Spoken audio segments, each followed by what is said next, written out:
నింద వేసింది ఎవరు? ఆయన అడుగు. మమ్మల్ని ఎందుకు కలుపుతున్నారు? నింద వేసిన వాళ్ళని అడగండి. ఆయన ఏ ఎంక్వైరీ కావాలో ఏమండి, నేను ఛాలెంజ్ కాస్తున్నా కదా. ఏ ఎంక్వైరీ కావాలని వేసుకోమనండి. అవన్నీ ఆరోపణలు రుజువైన కార్యక్రమం చేయమనండి. మనం మాట్లాడే ప్రతి మాట రాజకీయంగా అయితే ఎన్నో మాట్లాడుకోవచ్చు.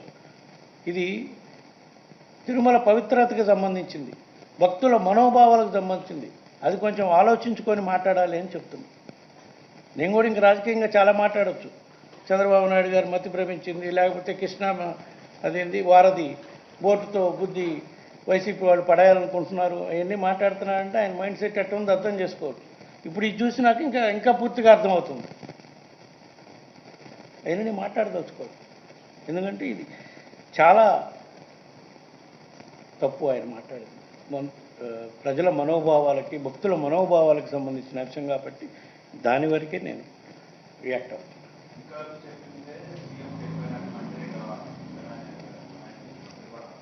అధికారులు చెప్పని, ఎవరైనా చెప్పని, మనం మాట్లాడేటప్పుడు బాధ్యతమైన పదవిలో ఉన్నప్పుడు దానికి బాధ్యత నువ్వు తీసుకోవాలి. మాట్లాడింది నువ్వా అధికారా? ఇప్పుడు నేను ఎందుకు బాధ్యత తీసుకొని చెప్తున్నాను?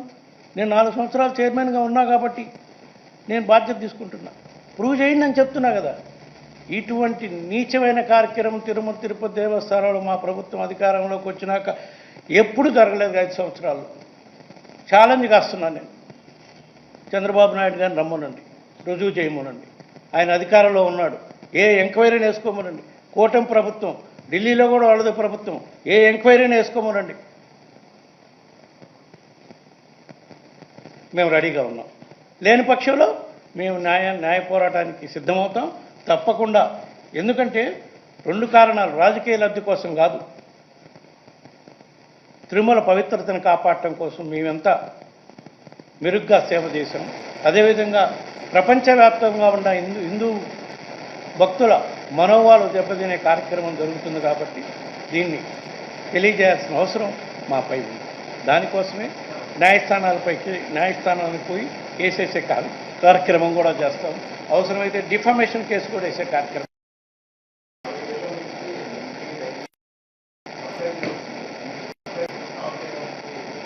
అట్లేం లేదమ్మా, స్టాప్ చేయాలని మాకేం లేదు. 2004 నుంచి 2015లో కూడా కొన్నిసార్లు వాళ్ళు సప్లై చేసేవాళ్ళు, కొన్నిసార్లు సప్లై చేయరు నందిని డైరీ. ఎందుకంటే అది కర్ణాటక ఫెడరేషన్కి సంబంధించి. మా ప్రభుత్వం అధికారంలోకి వచ్చినా కూడా కొన్నిసార్లు వాళ్ళు సప్లై చేశారు. అంటే పేర్లు వాటి జోలికి పోవడం అనేది టెండర్ సిస్టమ్. నేను ట్రాన్స్పరెన్సీగా పోవాలని టెండర్ సిస్టానికి డివేట్ కాదలుచుకోవాలి. వాళ్ళు టెండర్ సిస్టంలో పార్టిసిపేట్ చేయడానికి కొంత ఎస్టేట్ చేశారు. దానికి కారణం వాళ్ళు చెప్పిన కారణాలు, వేరే కారణాలు ఉన్నాయి. అవన్నీ ఇప్పుడు మనం మాట్లాడుకోవడం కరెక్ట్ కాదు.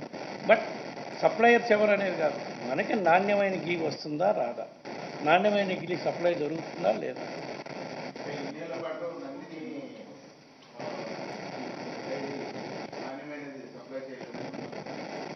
అట్లా ఏం లేదే.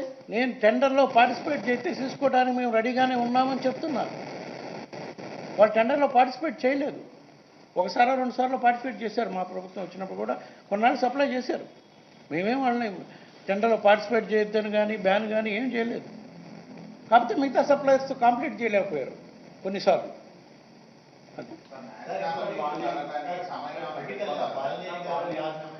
రాజకీయాలు నేను మాట్లాడనని చెప్పాను. ఇది కేవలం ఏ దురుద్దేశంతో చంద్రబాబు నాయుడు గారు మాట్లాడారో ఆ సబ్జెక్టుకే పరిమితం. Let him complete. I will give.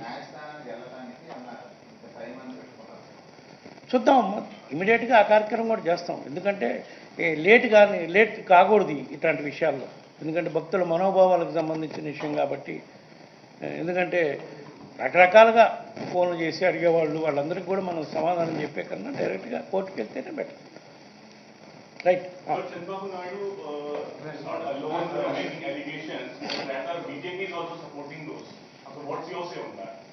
That's what I'm telling both of them in power here and Delhi. Let them call for an inquiry, whatever they want. Agency or state agency. Let them call for inquiry.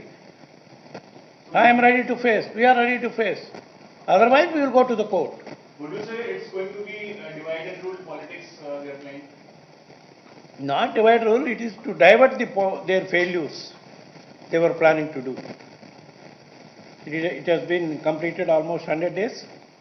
They are celebrating, I believe, but they have nothing achieved in these 100 days. Whatever promises they have made, they have not fulfilled, not even except mention.